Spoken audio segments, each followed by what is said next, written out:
We're here with the Prometheus Project's writer and director, Sean Tretta. Hello. Okay. Hi. Okay. I have to ask, what inspired you to adapt Mary Shelley's novel into a screenplay?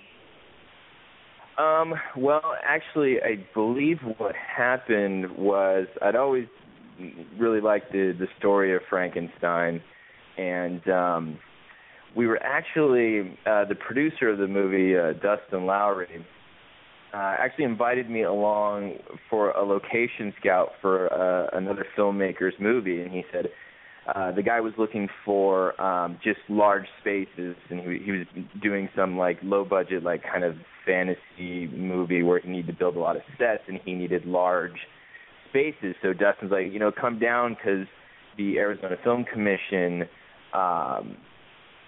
suggested this building, and so I went along and I just saw the facilities there, and the story just kind of came to me. It's like, well, you could do like a story about people doing underground stem cell research and like this, seemingly, empty building, and so it was really the location that just kind of inspired the modernization of the old story.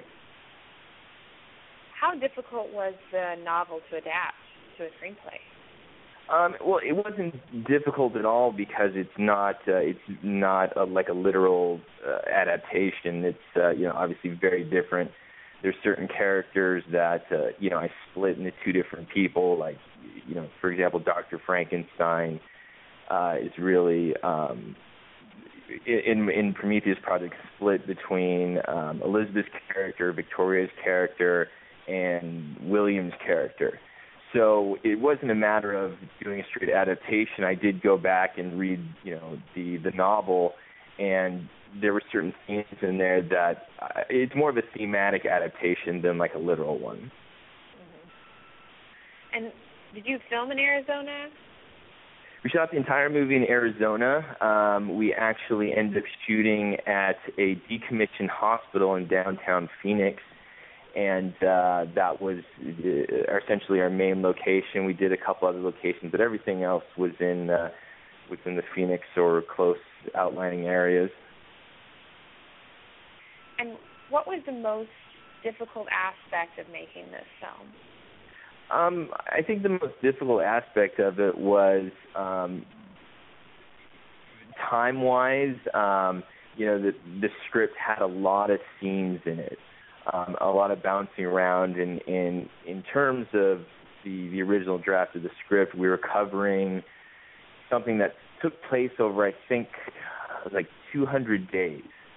So, and we had an 18-day shoot, so it was a lot of bouncing around and moving the crew, and I had done 3 features previously where I used smaller cameras, and on this one we shot Prometheus on the red, which was heavier. So it required more crew and just the general time constraints of shooting a union movie in a very short period of time. And what was your favorite part of making the film? My favorite part? That's a good question. I'd have to say working with the actors. Prometheus is very much it's a character movie. And so I had written stuff that I knew going in was going to be pretty like, there's some long, speeches and medical jargon and things like that. And it was, like I said, it was a tough, short shoot, a lot of moving around. So it was so great when you came to a scene where you knew you had difficult lines and difficult things that needed to happen, and just to see the actors just blow you away on the first take was the best part, I'd say, hands down. I would think that would be rare to get such a great performance on the first take. Yeah, it was.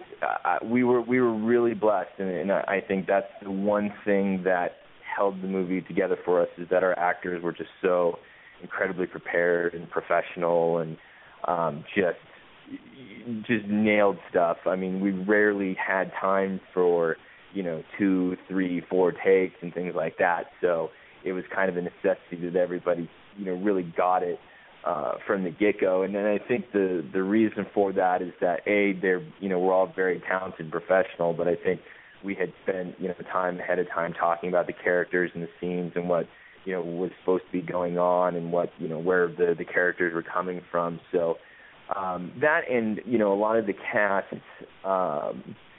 We had some that came out from LA, and then we had a good portion that were local.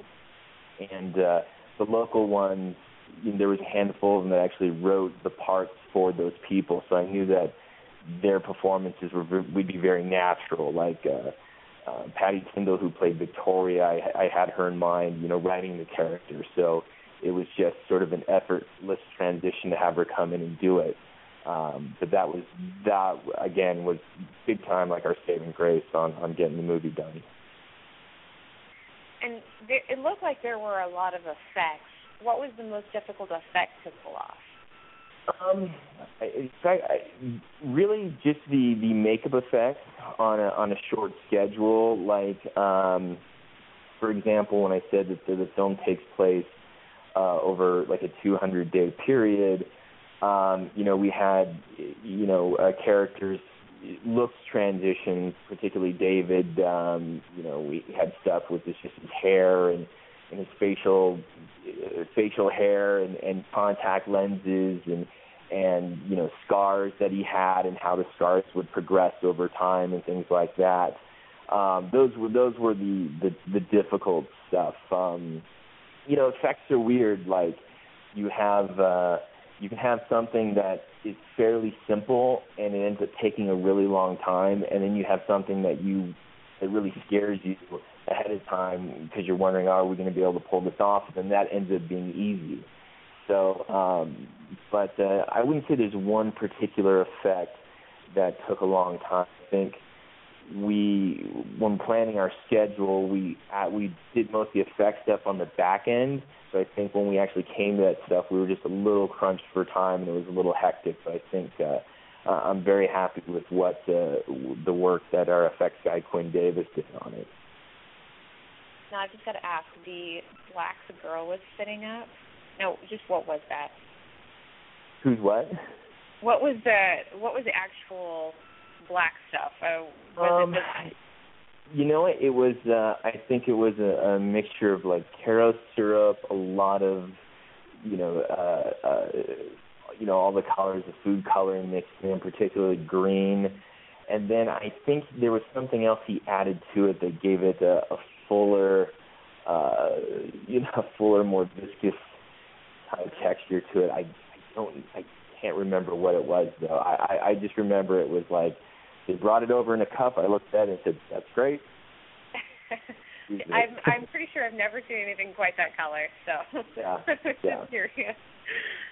And considering how controversial stem cell research is, do you think that's a positive or a negative for the film?